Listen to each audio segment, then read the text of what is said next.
Bismillahirrahmanirrahim. Assalamualaikum warahmatullahi wabarakatuh. Alhamdulillahi rabbil alamin. Wa bihi nasta'inu ala umurid dunya waddin. Wassalatu wassalamu ala ashrafil anbiya'i wal mursalin Sayyidina Muhammadin wa ala alihi wa sahbihi wa man tabi'ahum bi ihsanin ila yaumiddin. Subhanaka la ilma lana illa ma 'allamtana innaka antal alimul hakim. Amma ba'du, fa inna asdaqal hadithi kitabullah wa khairal hadi hadu Muhammadin sallallahu alaihi wasallam. Di dalam tuntunan hadis dari kitab Riyadhus Shalihin, kita melanjutkan dalam bab sidq. Hadis yang pertama dari Ibnu Mas'udin radhiyallahu anin Nabi sallallahu alaihi wasallam qala inna sidqa yahdi ilal birri wa innal birra yahdi ilal jannah wa innar rajula la yasduqu hatta yuktaba 'indallahi siddiqan wa innal kadhiba yahdi ilal fujur wa innal fujura yahdi ilan nar wa innar rajula la yakdzibu hatta yuktaba 'indallahi kadzaban. Hadis yang sebelumnya, hadis yang pertama dari Ibnu Mas'ud radhiyallahu anhu menjelaskan sesungguhnya Rasul sallallahu alaihi wasallam bersabda, inna sidqa yahdi ilal bir. Sesungguhnya kejujuran, orang yang terbiasa jujur akan mengarahkan dirinya untuk berbuat baik. Wa innal birra yahdi ilal jannah. Dan sesungguhnya orang yang senantiasa berbuat baik, maka dia akan untuk masuk surga. Yahdi ilal jannah. Sesungguhnya perbuatan baik itu menuntun pelakunya kepada surga. Wa innar rajula, dan sesungguhnya seseorang itu la yasduqu, ketika dia senantiasa berbuat jujur, berbuat benar, maka kemudian ditulis oleh Allah Ta'ala sebagai orang yang siddiq, orang yang selalu berbuat kebenaran, dan orang yang selalu berkata benar. Kemudian selanjutnya wa innal kadhiba yahdi ilal fujur wa innal fujura yahdi ilan nar. Hati-hati terhadap perbuatan bujuk. Fa innal kadhiba yahdi ilal fujur. Orang yang terbiasa berbohong dalam segala tingkah lakunya akan mengantarkan dia untuk berbuat yang tidak baik. Pertamanya seakan-akan baik, bocok aja tidak apa-apa sepisan, sekali saja, sekali. Nanti besoknya diulangi lagi, karena dia ditanya maka besoknya terpaksa mengulang kebohongan yang sama, biar klop. Jadi kalau ditanya di sini sama, kalau ditanya di sini sama, jadi bocok ambil wong loro di sana. Besoknya ada orang yang lain nanya lagi, bagaimana modelnya, nanti bohong lagi kepada orang yang ketiga. Jadi bojoknya sudah sama orang tiga, biar sama kalau ditanya, ngono alasannya. Itu yang kemudian semakin dia berbohong, semakin rusak, bukan tambah kena, tambah rusak. Maka kemudian wa innal kadhiba yahdi ilal fujur wa innal fujura yahdi ilan nar. Dan sesungguhnya perbuatan durhaka, perbuatan buruk itu mengantar pembuatnya, mengantar pelakunya kepada neraka. Wa innar rajula la yakdzibu hatta yuktaba 'indallahi kadzaban. Dan tidak ada seorang pun yang terbiasa bujuk sampai kemudian dia ditetapkan oleh Allah Ta'ala sebagai kadzab, orang yang selalu bujuk kroso.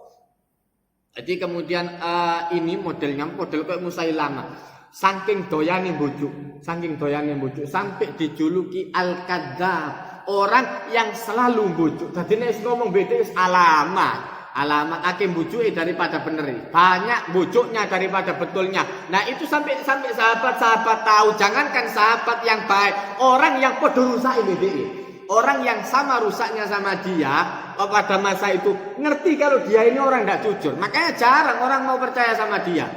Ada waktu itu Amr ibnul As, ini orang nantinya ketika dia masuk Islam sampai kemudian era Khalifah Umar bin Khattab, dia jadi gubernur Mesir. Pada waktu masih kafir, Amr ibnul As ini diplomat, cepat hafal, hafalannya kuat, ingatannya kuat, orang ahli debat.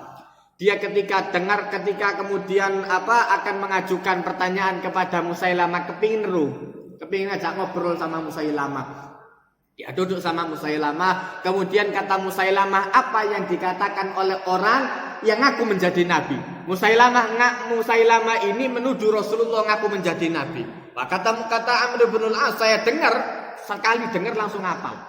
Saya dengar Muhammad itu bicara, wal 'asr innal insana lafi khusr illal ladzina amanu wa 'amilus sholihati wa tawassaw bil haqqi wa tawassaw bis sabr.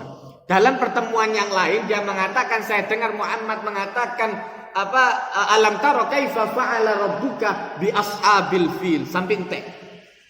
Begitu kemudian dia mendengar, sekali krungu langsung hafal. Wah, hafalan dhisik luar biasa. Makanya pantas dadi sahabat. Nanti nek riwayat niku langsung bener, langsung hafal mereka. Akhirnya kemudian Musailamah ini diam sebentar, kemudian dia bicara. Saya juga dapat wahyu. Apa kata Musailamah? Saya juga dapat wahyu. Dia kemudian mengubah syair, ya wabar, innama anta udunani wasadat wasairuka hakul fakr. Yang satu wal asr innal insana lafi khusr. Ini yang satu cerita tentang alam, yang satu cerita yang kemudian Musailamah cerita tentang kelinci. Kelinci Anda ini adalah makhluk yang hina, dan kemudian Anda itu tidak bisa dilihat kecuali dada dan telinganya. Iya opo ke arete kayak dadakno ya Allah diceritani kelinci. Allah Ta'ala menceritakan alam dengan hebatnya, wal asr, demi masa perhatikan nasihat luar biasa, innal insana lafi khusr. Tidak ada seorang pun melainkan akan menyesal nanti pada hari kiamat, kecuali kata Allah Ta'ala illal ladzina amanu, kecuali orang yang beriman, wa amilus sholihat, dan beramal yang soleh, kemudian wa tawassaw bil haqq, tidak hanya baik untuk dirinya sendiri, baik untuk lingkungannya, tapi dia juga harus mengajak orang untuk baik. Illal ladzina amanu wa amilus sholihati wa tawassaw bil haqqi wa tawassaw bis sabr. Saling menasihati tentang kebenaran dan saling menasihati tentang sabar. Sing siji cerita tentang, ditanya sama Musailamah, gimana menurut Anda? Itu Amr bin al-As waktu itu masih kafir, ahli debat luar biasa. Diguyut tuh ambil Amr bin al-As. Kata Amr bin al-As, sebetulnya kan lak ngeroso bakal diomongin bojo. Wis seru. Lho wong bojo iku ngerti nek dhewe bojo. Hadis yang selanjutnya, ini yang kemudian jadi dalilnya. Wa tsani an Abi Muhammad al-Hasan bin Ali bin Abi Thalib radhiyallahu anhuma qala hafadtu min Rasulillah sallallahu alaihi wasallam da'ma yuribuka ila ma la yuribuk. Fa inna sidqa tuma'ninah wal kadhiba raibah. Rawahu Tirmidzi. Dari Abi Muhammad Hasan bin Ali bin Abi Thalib menjelaskan, saya hafal dari Rasul sallallahu alaihi wasallam apa? Da ma yuribuka ila ma la yuribu. Tinggalkan apa yang meragukan, kerjakan apa yang tidak meragukan. Kalau masih ada yang tidak beres, tinggalkan. Sakjane aku skroso ala ben diterusno. Kene kadang-kadang ngono. Wis ngerti skroso ndak enak, diterabas ae, diterabas. Wis daripada ndak sama sekali. Ada kalanya nerabas yang seperti itu betul. Kenapa? Ragu-ragu itu terkadang dari setan. Ada kalanya Allah Ta'ala memberikan sinyal. Makanya kemudian ini yang harus dipahami. Fa'alhamaha fujuraha wa taqwaha. Ada orang yang bisikan malaikatnya kuat. Kapan? Ketika dia sholatnya dijaga, zikirnya dijaga, amal kebaikannya dijaga, perbuatan baik kemudian sholat, puasa dan lain sebagainya dijaga, maka bisikan malaikatnya lebih kuat. Jangan diragukan. Jadi kalau sudah ragu, ojo digarap. Kenapa? Bisikan malaikatnya lebih kuat. Ada kalanya orang yang kedua, bisikan setannya yang lebih kuat. Kapan? Di saat amal solehnya sangat minim, sholatnya jarang-jarang, telat terus, sembahyangnya telat terus, jarang sodako, orang mau beramal baik jarang sekali. Nah, ini bisikan setannya biasanya lebih kuat. Kalau ragu tidak apa-apa. Terabas. Wong kadang-kadang api suhul iku ya Allah kok aras-arasen yo. Aras-arasen iku banyak dari setan. Aras-arasan itu banyak dari setan. Makanya kemudian hadis model seperti ini tidak bisa diriwayatkan kepada orang yang biasa-biasa saja. Tidak bisa diriwayatkan kepada orang yang biasa-biasa saja. Makanya kemudian orang awam jarang kemudian dijelaskan seperti ini. Makanya riwayatnya dari Hasan bin Ali bin Abi Thalib. Orang-orang istimewa. Orang-orang istimewa diajarkan oleh Nabi apa? Da'ma yuribuka ila ma la yuribuk. Tinggalkan apa yang meragukan, kerjakan apa yang tidak meragukan. Fa inna sidqa tumakninah. Karena berbuat jujur itu tenang. Wong mari ngomong kemudian dia mungkin didustakan oleh orang lain. Tapi kalau dia jujur, tenang. Lah apa wedi? Wong aku bener. Wong saya bener. Ada apa takut kepada orang lain? Itu kalau orang yang jujur. Wal kadhiba raiba. Dan kemudian kebohongan itu akan memunculkan ragu-ragu. Ojo-ojo diwarang bojo. Makanya Amr bin Al-As itu ngomong kepada Musailam al-Kadzdzab. Anda tahu, kok bakal ngerti, kok bakal tidak percaya. Keroso, wong bojo itu mesti keroso. Kok lah bakal tidak percaya deh. Makanya orang yang mau bojo itu dia menyediakan berbagai alasan. Seumpama orang ini tidak percaya, nanti saya cari jalan lain untuk bojo, saya tunjukkan yang lain untuk bojo. Kan kok ngono coroi. Jadi ada saja alasan untuk menekan orang supaya dia percaya sama kita. Padahal tidak ada bukti sama sekali. Itu orang bojo. Makanya kemudian Allah Ta'ala menunjukkan sekian banyak cara. Wong nek tahu dibujuk itu mesti ngerti. Oh ternyata modelnya, caranya model kayak gini. Itu apa di sana? Orang kadang-kadang orang njupuk barang, ini kan sering seperti itu. Nek dagang njupuk barang, ku tak bayar. Ku njupuk barang sing keluru, ku tak bayar maneh. Ku njupuk barang sing ketelu, ku tak bayar. Dibayar sedidik BDE. Ku tak bayar santai ae. Njupuk barang sing kepapat, utangi numpuk di sana. Utangi numpuk. Itu mesti di stop nek was koyo ngono. Karena bahaya. Ciri-ciri wong ape kabur melayu ku ngono pisanan. Itu sudah ditunjukkan. Kalau memang dia niatnya baik, langsung bayaran diisi. Bayar diisi, ku njukup barang maneh, bayar maneh, njukup barang maneh. Nah, itu Allah Ta'ala sudah menunjukkan ada kalanya bisikan hati kita itu benar. Cuma kini gak percaya. Wis dikandani mbek Allah Ta'ala. Ojo diterabas. Diterabas saya diterabas. Temenan dah tidak enak. Temenan. Aku sakjane wis krasa. Lah kok terabas. Nah, itu Allah Ta'ala menunjukkan ketika orang perbuatan baiknya kuat, bisikan malaikatnya kuat. Begitu ragu, ojo diterusno. Itu bener di sana. Itu sudah betul. Cuma kalau memang mau cari pengalaman ndak ada masalah. Pengalaman ndak ada masalah. Cuma kadang-kadang penting, model kayak ngono penting. Nah, kemudian Allah Ta'ala menunjukkan ada kalanya orang ketika bojo itu mesti ragu. Kebohongan itu akan ragu. Bagaimana DPR itu tenang. Mari bojo ngosaken aja nih. Gemeter kabeh. Dak ono sing uripe tenang. Gak ada orang model seperti itu, tidak ada yang orang hidupnya tenang. Karena saya tinggal di tempat saya ada orang model seperti itu. Jarang budal dalam masjid. Mari bujuk uang akeh soalnya. Ero dhek nek berangkat bakal di demo ero dhek. Ayo depono nek wani. Oh no, benar kok kira di tempat saya itu ada. Orang model kayak ngono iku. Dapat tuh sama sekali. Apa nama masjid wedi? Nah itu tadi. Kenapa? Bojo. Kalau sudah bojo, tidak akan tenang. Sayyidina Umar itu sering kelesetan di masjid. Kelesetan, presiden loh ini. Saiki model presiden dikawal ketat luar biasa. Wong ape budale dikawal ketat luar biasa. Yo opo kelesetane? Ini zaman Sayyidina Umar kumpul sama orang-orang itu gampang. Kelesetan di tengah-tengah di masjid, kemudian di ember di pinggir-pinggir masjid, di masjid Nabawi, kemudian di pelataran rumahnya ada orang. Pada masa Amr bin Al-As jadi gubernur Mesir, ada tanahnya orang Yahudi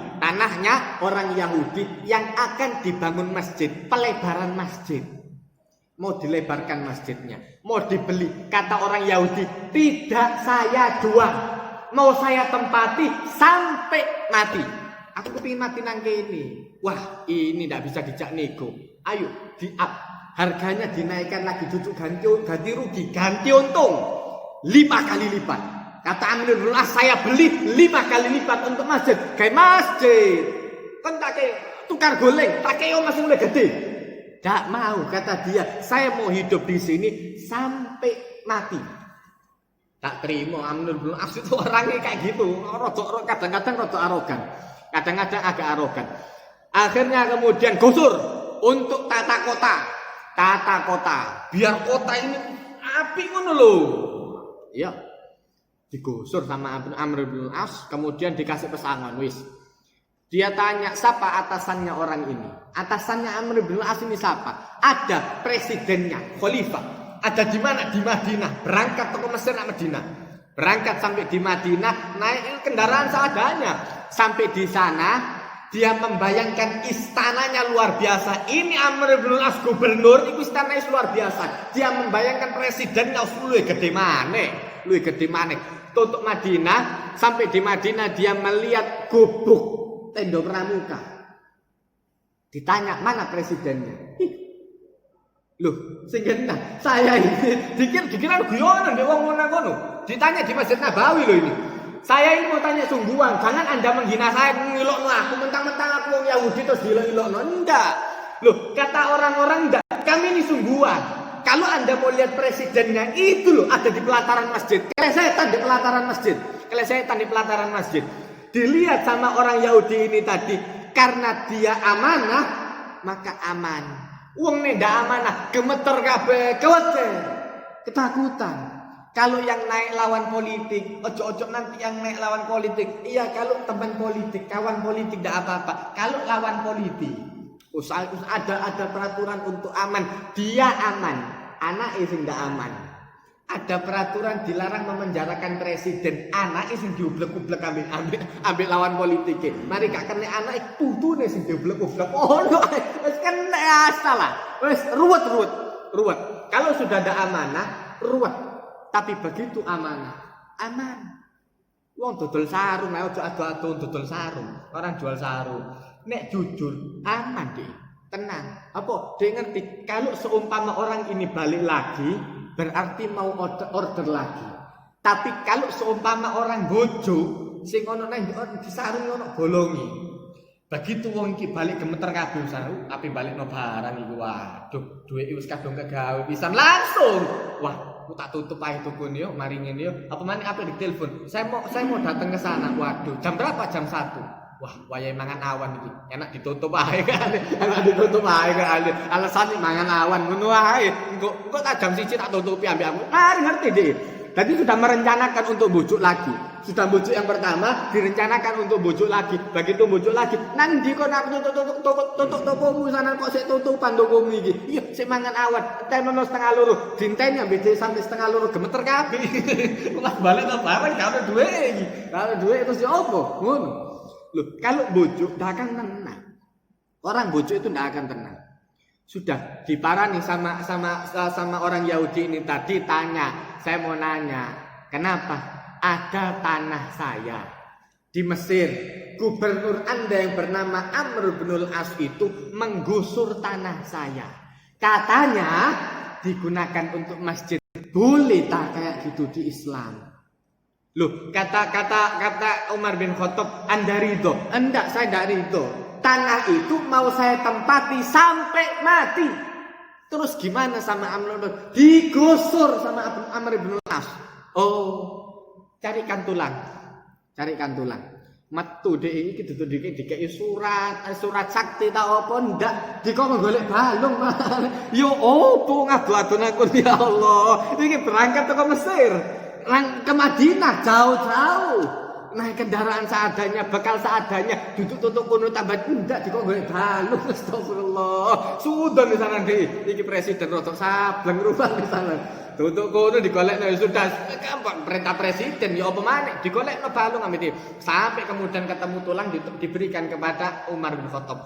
Dikeluarkan pedangnya sama Umar, tulang itu tadi dikasih garis lurus srep, kasih garis miring srep kayak tambang ngono.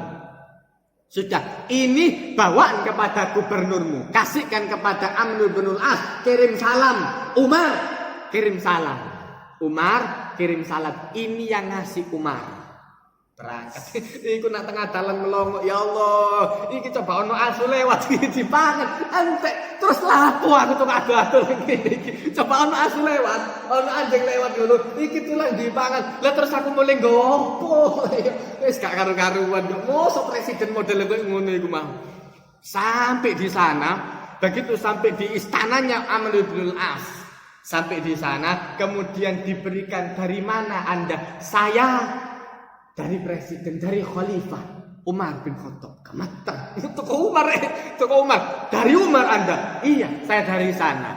Terus apa katanya Umar? Umar memberikan ini. Kirim salam Umar kepada Anda, memberikan tulang ini. Begitu tulang itu dilihat, pucet langsung. Saiki tulah surat sakti menimbang menakar apa segala macam. Sik tetep dibucuki. Sik tetep gak dilakoni. Kalau wibawane blas. Wong bujukan. Apa yang mau diwang? Orang bawahan akan meremehkan atasan. Kenapa? Paling pakai duit lolos. Wong kok ngene iki, rai-rai duit. Wis lah diremehkan. Sama bawahan atasannya diremehkan. Tapi nek kon jujur, gak ono sing wani. Begitu kon jujur, Anda jujur, gak ada yang berani. Tapi nek kon atik mau titik duit. Jangankan jabatan yang tinggi, jabatan ketua RT ae. Atik titik duit, atik ono masalah ditutup ambil duit mingkem misalnya RT ini ndak ono masalah. Sudah, saya tidak mau mengurusi masalah kayak ngono. Atik kayak ngono, gak bakal dipercaya mbek wong-wong. Gak bakal dipercaya. Percuma wong ngono iku nek ngomong. Ndak ana sing ngrungokno. Tapi nek dak kena disogok, dihormati temenan. Tak dihormati sungguhan sama orang-orang. Iku percaya. Berangkat sampai kemudian ketemu Amr bin As, dikasihkan tulang pucat Amr bin As. Dia mengatakan kepada petugas konstruksinya itu, petugas yang bangun itu, tolong tanahnya orang ini kembalikan. Tanahnya orang Yahudi ini kembalikan, bikinkan rumah lagi wis roto sana. Untuk kono perjalanan dari Mesir ke Madinah sampai balik maneh pirang wulan. Balik tutup kono ya wis bersih, wis roto sana. Sudah rata rumahnya sama tanah. Tolong bangunkan lagi rumahnya. Wah, dilihat sama orang Yahudi ini tadi ambil balung tok wedi. Iki ambil balung tok iki. Lurus sing lain ambil balung wedi sana. Tanya dia, "Loh, Anda sama tulang kok takut? Ngapain?" Kata Amr bin As, "Cilaka Anda. Kamu yang bawa ke sini, kamu enggak tahu maksudnya." "Enggak, saya enggak ngerti." Umar itu mengingatkan kepada saya, "Wahai Amr, Anda sehebat-hebatnya apapun, setinggi-tingginya jabatan yang Anda dapat, ingat Anda bakal mati. Dan kalau sudah mati akan menjadi tulang belulang seperti ini. Maka kalau menghukumi yang lurus seret. Kalau tidak bisa lurus seret. Ini ndak sih hilang, gelondong dah sih. Kalau mau menghukumi, hukumi yang lurus. Tidak bisa lurus, endas mesti gelondong mari ngono. Dibalik no tanah. Kata dia, cuman gara-gara itu. Akhirnya kemudian ya sudah, tanah ini saya wakafkan untuk masjid, saya berikan untuk masjid. Tidak perlu diganteng. Dan kemudian apa? Saya mau masuk Islam. Kok ngono iku mau. Itu kalau yang jadi atasan sing dipercaya. Kok ngono. Jadi punya wibawa sungguhan. Walaupun banyak orang yang membenci tidak bakal berani. Sing ngelama iku buzzer gak bakal wani. Wani ini cuma nangguri tok. Kalau di sosmed kok macan luar biasa. Tekanon. Nek wani tekanon. Wedi panci. Percuma. Wong koyo ngono-ngono iku ndak ada wibawanya sama sekali. Justru mereka karena mereka takut jadi mereka menunjukkan taringnya duluan. Wong licik koyo ngono. Ngejak bolos aken-akene kok nek lama ta ceproti kon maju dhewean ceprotan wong siji pimpinane ceprotan ceplak mlayu kabeh sisane kok ngono iku dhisik. Dadi orang zaman dulu itu modelnya seperti itu. Makanya Rasulullah ndak butuh Umar saken-akene. Umar cukup sudah berapa tanah tertaklukkan. Umar siji tak kakean ngomong. Tak kemudian atik surat waduh luar biasa ndak. Fa innas sidqa yahdi ilal bir. Jujur akan selalu mengangkat wibawa orang, akan selalu mengajak orang itu untuk berbuat baik, dihormati sama orang. Maka kemudian Rasul di dalam hadis ini Rasul SAW menjelaskan fa innas sidqa tumanina.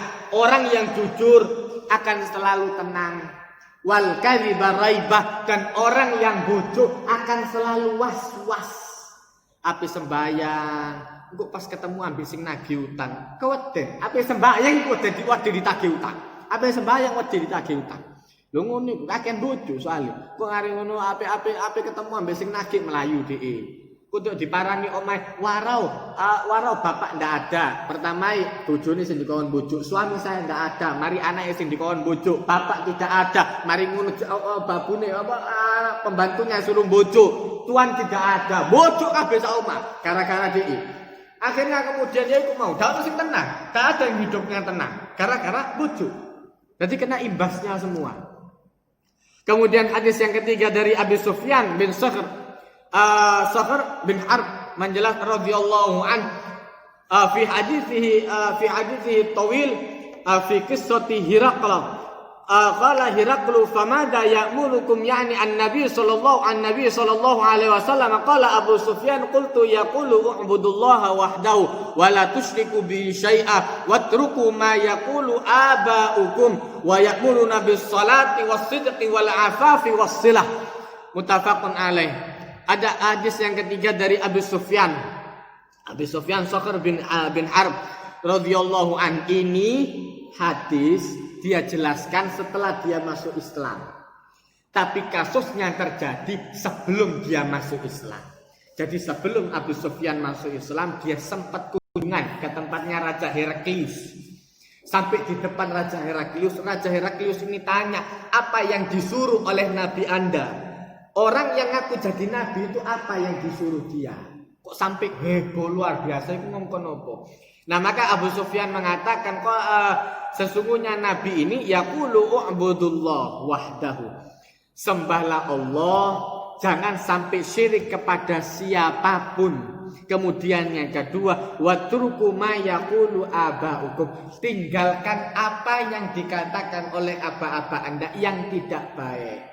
Yang tidak baik jangan diteruskan, nyembah berhala dan lain sebagainya itu tinggalkan. Kemudian yang ketiga, wa ya'muruna bis shalah.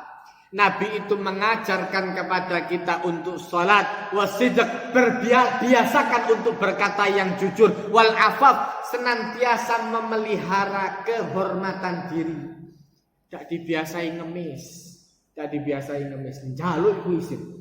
Sahabat zaman dulu itu mau minta itu malu. Kini saya jamin jaluk itu ya Allah sampai maksud gembrang-gembrang lawang. Zaman dhisik sing gembrang-gembrang lawang itu duduk sahabat sing kelas atas. Iku sahabat-sahabat sing kelas musor. Ya. Sahabat-sahabat model Abu Hurairah radhiyallahu anhu itu sampai kemudian pingsan di mimbarnya Rasulullah. Sampai pingsan di mimbari Rasulullah. Kenapa? Tidak makan 3 hari. Zaman dulu masjid itu peteng karena di luar cahaya bulan itu ada di luar. Jadi semakin ke dalam itu semakin gelap. Otomatis seperti kalau di sini, kalau ada cahaya bulan di luar, tambah jero tambah peteng. Mimbar itu posisinya di jero dewi. Mimbar itu posisinya ada di dalam. Ada orang yang tidak kelihatan, dikira bilang ngeleset, diincak pipinya, lehernya diincak. Sadar Abu Hurairah, kemudian minggir. Sampai kemudian keluar, duduk di tengah jalan. Duduk di pinggir jalan, kemudian ketemu Sayyidina Umar lewat. Ditanya, Abu Hurairah, nah iya. Ditanya ada masalah apa kok duduk di pinggir jalan? Tidak biasai. Tidak, saya ada masalah sedikit. Tidak cerita dek masalah saya kelaparan. Tidak, gini tambah curhat dawan-dawan. Masalah saya belum makan 3 hari. Wah, dowo. Cuma kadang-kadang tidak makan uang niai dowo. Tidak makan pagi, tidak sarapan aja panjang luar biasa. Ini 3 hari tidak makan, sampai pingsan. Kemudian dia mengatakan saya ada masalah sedikit. Masalah ini ada masalah, masalah lah pokoknya. Sholat dan lain sebagainya. Dijawab sama Sayyidina Umar. Sudah itu sudah selesai.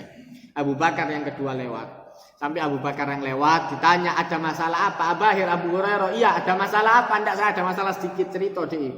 Tak cerita lapar. Tanya ada masalah ini, dijawab sudah selesai, sudah. Begitu Rasulullah, memang Rasulullah paling ngerti. Rasulullah wong paling peka. Kakak ditakoni.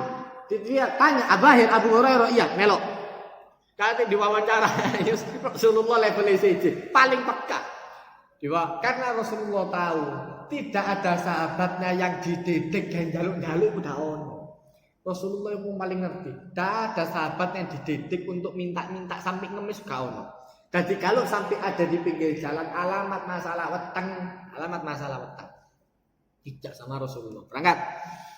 Begitu tarik sampai 9 istri Rasulullah, 9 istri Rasulullah dah ono panganan belas. Malam itu sepi dah ono panganan. Podo poso kabeh. Kemudian salah satu istri Rasulullah ingat ada ya Rasulullah satu gelas pakai susu. Tadi ada orang ngasih. Kata Rasulullah, iki kerungu kok ngene Abu Hurairah seneng alhamdulillah, rodok buka. Kata Rasulullah dididik, mental itu gak mikir awake dhewe tok. Jangan terbiasa memikirkan pokoknya saya kenyang yang lain ndak ngurus. Iku mental wong rusak. Aja ditiru kok ngono iku. Sing ngono iku akeh Ustaz, ojo niru. Karena neraka. Pokoknya aku arep sing lain ndak ngurus, neraka.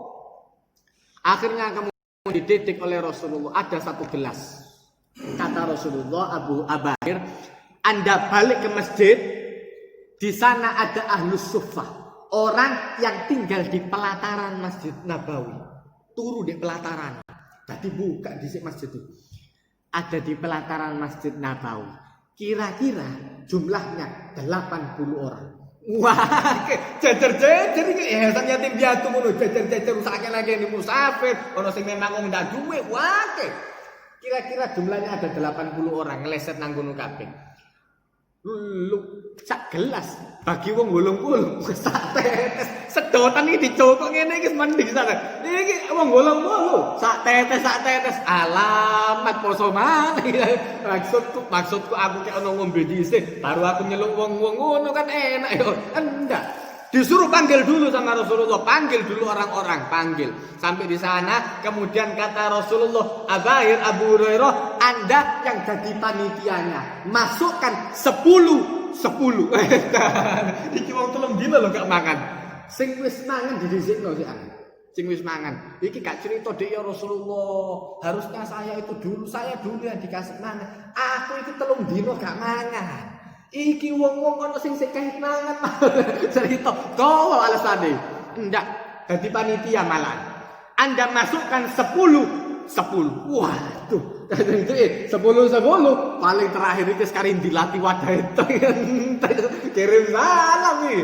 Subhanallah, masuk 10 orang diente sampai Abu Hurairah. Pas entek wah bahaya. Diente sama Abu Hurairah. Dilihat ke kamar Rasulullah, dilihat sampai ke rumahnya.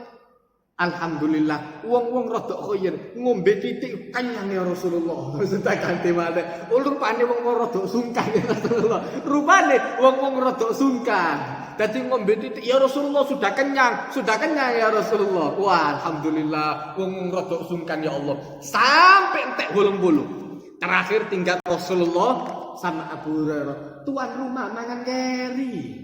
Tadi duduk sing paling ujung ndak, sing paling terakhir. Mari, kata Rasulullah, minuman dulu. Diminum sama Abu Hurairah. Diminum, ternyata betul. 1 kali minuman, sak tegukan, gelek, warak temenan. Berarti tidak bocor orang-orang tadi itu. Dan tidak berkurang-kurang. Terus nambah, berkurang nambah maneh. Nambah maneh. Subhanallah. Sak gelas itu, uang bolong-bolong. 80 ditambah Rasulullah, ditambah Abu Hurairah 82. Itu terakhir sudah kenyang Rasulullah. Tambah lagi Abu Hurairah. Diminum lagi. Sudah kenyang Rasulullah. Sampai pentel mentok sudah. Gak bisa lagi ya Rasulullah. Penuh perut sudah. Terus didelok bedek peteng tambah jelek sana. Alhamdulillah. Dibagikan ke 9 istri Rasulullah. Ngombe kabeh. Kemudian masih diberikan kepada tetangga-tetangga sebelahnya. Gak entek sak gelas. Woto si anak. Iku jenenge barokah. Itu namanya barokah. Dan hitungane nek barokah. Beda sama orang yang kemudian dipangan dewe masih suguhane akeh. DPR panganan sakene anggota dewan panganan sakene. Da ono wareke. Sisane dibuang, buang tambah mubazir.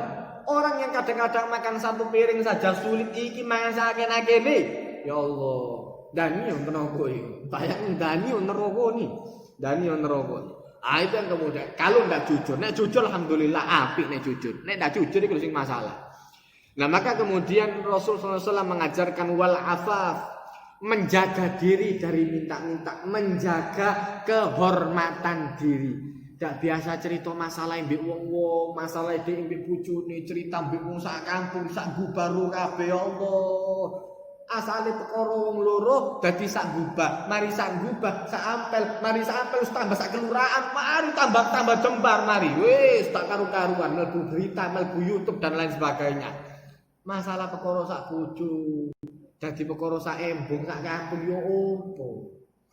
Nah ini yang kemudian diajarkan kebaikan oleh Rasul Sallallahu Alaihi Wasallam. Kemudian yang terakhir wasilah, diajarkan untuk menyambung silaturahmi. Barakallahu li wa lakum fil Qur'anil azim wa nafa'ani wa iyyakum bima fihi minal ayati wa dzikril hakim wa taqabbala minni wa minkum tilawatahu innahu wal ghafurur rahim. Allahumma arhamna bil Qur'an waj'alhu lana imama wa nura wa huda wa rahmah. Allahumma dzakkirna minhu ma nasina wa 'allimna minhu ma jahilna warzuqna tilawatahu ana al-laili wa atrafan nahar waj'alhu lana hujjatan ya rabbal alamin. Rabbana atina fid dunya hasanah wa fil akhirati hasanah wa qina adzabannar wasbadkhilna jannata ma'al abrar ya aziz ya ghaffar ya rabbal alamin. Wa sallallahu ala sayyidina Nabil Ummi wa ala alihi wa sahbihi wasallam walhamdulillahi rabbil alamin.